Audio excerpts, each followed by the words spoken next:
RLP के द्वारा एक राजस्थान में सदस्यता अभियान चलाया जा रहा है। आप उस सदस्यता महा अभियान चलाया जा रहा उस अभियान के बारे में क्या कहना चाहोगे, क्योंकि उसमें कितने लोग शामिल हुए हैं और कितने लोगों ने फिलहाल में सदस्यता ली है? देखिए, सदस्यता ये बात सही, हमारे 1 महीने का नेताजी ने सदस्यता अभियान दिया था, सदस्यता से सत्ता की ओर, जिसमें 1 महीने से कार्यकर्ताओं की हिंसा थी कि कुछ दिन और बढ़ाओ, फिर 7 दिन हमारा और बढ़ा, एक तो कुल मिला करके 1 महीना 7 दिन हमारा ये सदस्यता अभियान चला था। इसके अंदर हमारा टारगेट था कि भाई 50 लाख लोग जुड़ेंगे और नेताजी का भी यही टारगेट था, लेकिन लोगों में बहुत जागरूकता और कार्यकर्ताओं की मेहनत से हमारा 70 लाख से ऊपर के लोग सदस्यता में शामिल हुआ और नए लोग शामिल हुए, लेकिन जो पुराने हैं उनको छोड़ करके 70 लाख से ये संख्या पार हो गई। और अभी भी मतलब ये चालू है, जब चुनाव तक ये सदस्यता अभियान चालू है। दिल्ली के लोग जुड़ते हैं, दिल्ली के ये स्टार्ट ही रहेगा चुनाव तक, और बहुत अच्छा लोगों के अंदर रुझान है और राष्ट्रीय लोकतांत्रिक पार्टी के प्रति प्यार और प्रेम किसान जवान के अंदर, इसलिए हमेशा हम पार्टी परिवार बढ़ता जा रहा है। बिल्कुल, इनका कहना है कि जब शुरुआत की गई थी सदस्यता की ओर तो 50 लाख का टारगेट था, लेकिन जनता ने रिकॉर्ड तोड़ टारगेट बढ़ाया और 70 लाख प्लस इसमें जुड़े हैं। अब बाड़मेर में 7 सीटें हैं और 7 सीटों से विधानसभा का चुनाव लड़ रहे हैं। हालांकि सबसे मजबूत सीट कौन सी नज़र आ रही है अभी? देखिए, हमारे तो बाड़मेर विधानसभा की 7 सीट है, 7 सीट राष्ट्रीय लोकतांत्रिक पार्टी की बहुत मजबूत स्थिति के अंदर है। और हाँ, ये सही है, बाड़मेर विधानसभा में पिछली बार चुनाव नहीं लड़े आया गया था 2018 में, उस टाइम में नई पार्टी बनी। 2018 के अंदर 17-18 दिन चुनाव से पहले पार्टी बनी थी, इसलिए 57 उम्मीदवार उतारे नेताजी ने, जिसमें आपको पता होगा कि बहुत कम मार्जिन से लोग पीछे रहे थे, कोई 4,000 5,000 की 10,000 के अंदर थे। इसलिए उन लोगों की अभी बहुत मजबूत स्थिति है। जहाँ जहाँ से पार्टी चुनाव लड़ी है वो तो बहुत ही मजबूत है और फाइनल है, उस जगह तो कांग्रेस बीजेपी टिकेगी भी नहीं। और बाड़मेर है, जैसे हमारे पिछली बार चुनाव नहीं लड़ाया, गुड़ा में था उम्मीदवार था, लेकिन फिर भी वो उम्मीदवार कुछ वजह से मतलब ये वो कमज़ोर निकला तो नेताजी ने बैठा दिया भी था। लेकिन अब की बार 200 सीटों पर चुनाव लड़ेंगे और बाड़मेर भी बहुत मजबूती के साथ हम चुनाव लड़ेंगे। और बायतू में पिछली बार हमारे उमेदवार राम जी ने चुनाव लड़ा था तो बीजेपी तीसरे नंबर धकेल दिया बीजेपी को, और अब की बार उमेश जी के टक्कर में कोई कांग्रेस बीजेपी नज़दीक में भी नहीं है। और आप मीडिया को भी ये पता होगा, और शिव के अंदर भी बहुत मजबूत स्थिति में पिछली बार 51,000 मत लिए थे, अब की बार बहुत मतलब बाड़मेर की 7 सीट हमारी मजबूत है। राष्ट्रीय लोकतांत्रिक पार्टी 7 सीटों पर कब्जा करेगी इस बार। और किसान जवान का ये मन है, 70 साल से बारी बारी लोग ठगते आए किसानों को, भोली भाली जनता को ठगने के अलावा कुछ काम नहीं किया इन पार्टियों ने, खाली झूठे और खोखले वादे ज़रूर किए, लेकिन उन वादों पर खरी नहीं उतर पाई। और किसान जवान की अभी एक आस है तो वो राष्ट्रीय लोकतांत्रिक पार्टी के अंदर ही है, क्योंकि जब भी ज़रूर पार्टी में किसान जवान को पड़ती है पार्टी की, तो ये सबसे आगे हमारी पार्टी नज़र आएगी आपको। बिल्कुल, बाड़मेर की जो विधानसभा सीट है वहाँ से हालांकि जोगाराम जी आप बहुत सरसाओं में सज रहे हो, हालांकि पिछले 4-5 साल से आप चर्चित भी हो, कोई भी कार्यक्रम में आप सबसे आगे खड़े रहते हो। क्या लगता है कि बाड़मेर का जो विधानसभा सीट है ये जोगाराम जी चुनाव लड़ सकते हैं? देखिए, ये हमारे यहाँ कोई जोगाराम चुनाव नहीं लड़ते हैं, हमारे यहाँ पार्टी के 36 कौम के कार्यकर्ता चुनाव तय करते हैं और वही चुनाव लड़ाते हैं। और जो 36 कौम की जनता का आशीर्वाद जिसके ऊपर रहेगा, जिसके ऊपर विश्वास करेंगे, और जो यहाँ से हमारे मतदाता बाड़मेर विधानसभा के जो तय करेगा और नेताजी को बोलेंगे कि भाई इनको उम्मीदवार की उम्मीदवार घोषित करें और हम इनके ऊपर सारे सहमत हैं तो उनको ही मैदान में उतारा जाएगा और उसके साथ हम तन मन से कंधा मिला करके पार्टी की बड़ी मजबूती के साथ में चुनाव लड़ाएंगे।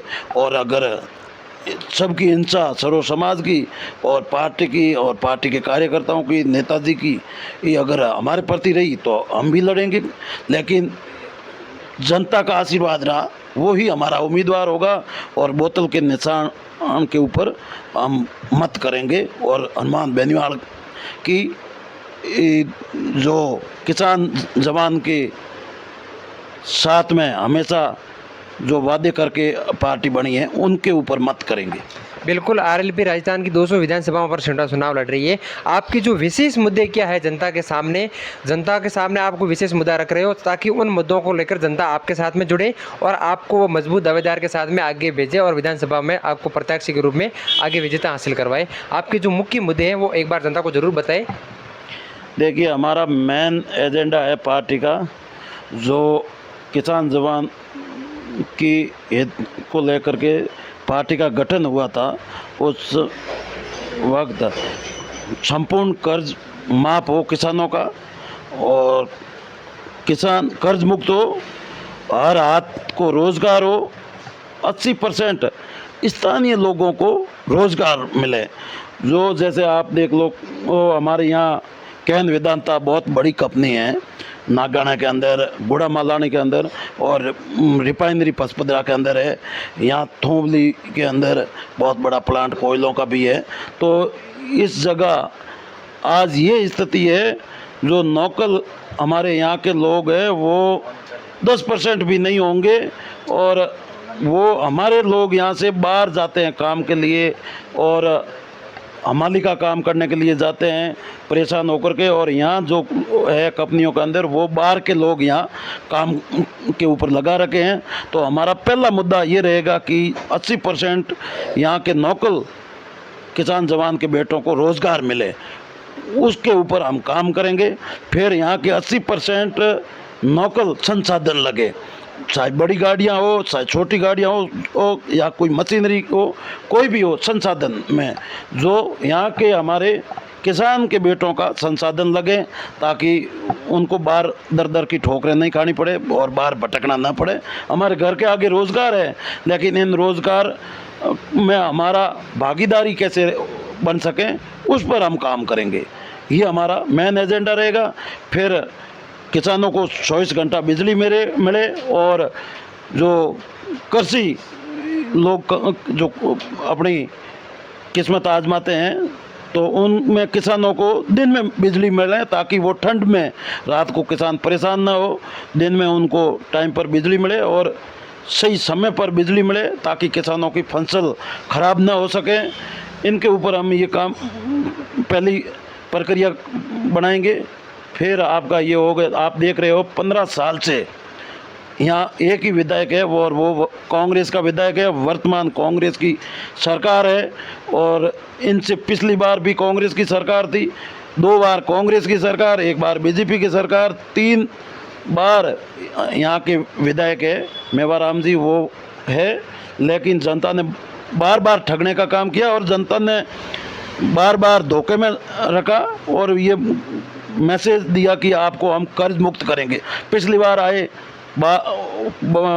ये बीजेपी की आपसी लड़ाई के अंदर बार बार ये मौके का फ़ायदा उठाते रहे और जिसमें हमारे किसान जवान को मतलब बगैर रोज़गार यहाँ बाड़मेर में 15 साल निकालना पड़ा। और आप देख रहे हो थोड़ा सा बरसात हो जाती है थोड़ी बहुत तो भी बाड़मेर का रास्ता आवागमन बंद हो जाता है। जहाँ पानी की कहीं निकासी नहीं है, हर जगह नाले हैं वो बंद पड़ा है, पानी जगह जगह भर जाता है। बाड़मेर की आप देखो लाइट की कोई व्यवस्था नहीं है, बाड़मेर के अंदर पानी की कहीं निकासी नहीं है। तो बहुत बड़ी गंदगी है। सिंदरी रोड पर आप चले जाओ तो किसानों के खेत भी खराब हो चुके हैं इस गंदे पानी से और इतने मच्छर पैदा होता है जिनसे तरह तरह की बीमारियां लागू होती है और वातावरण ख़राब होता है। इनसे लोग परेशान हैं और टूटी हुई सड़कें आप पिछली बार तो कई फोटो आए थे, लोग चलते चलते ऊपर से ऐसे कचरा ऊपर आ जाता है और अंदर पूरा गंदा पानी है। लोग समझते हैं कि ज़मीन पे पैर दे रहे हैं, जितने में बहुत खड्डे के अंदर गिर जाते हैं, गंदी नालों के अंदर गिर जाते हैं। ये पता नहीं चलता कि सुबह में लोग आते हैं बाड़मेर में, शाम को घर लौटेंगे या कोई नाले में बह जाएंगे। ये स्थिति कर रखी है। तो इन स्थिति को हम सुधारे कैसे, इसके ऊपर हम मजबूती के साथ काम करेंगे। अब राजस्थान में जो मुख्यमंत्री अशोक गहलोत के द्वारा कई तरह की योजनाएं निकाली जा रही है, वास्तव में लोगों के लिए योजनाएं सही है या फिर वोट मांगने के लिए योजना चलाई जा रही है? कोई योजना सही नहीं है, ये खोखले वादे हैं, झूठे वादे हैं। आप देख रहे हो, कोई 100 ग्राम 200 ग्राम धनिया दे रहे हैं, या कोई 5 किलो आटो की पैकेट दे रहे हैं, या नमक की थैली दे रहे हैं। तो ये 1-2 महीने में ये कर रहे हैं।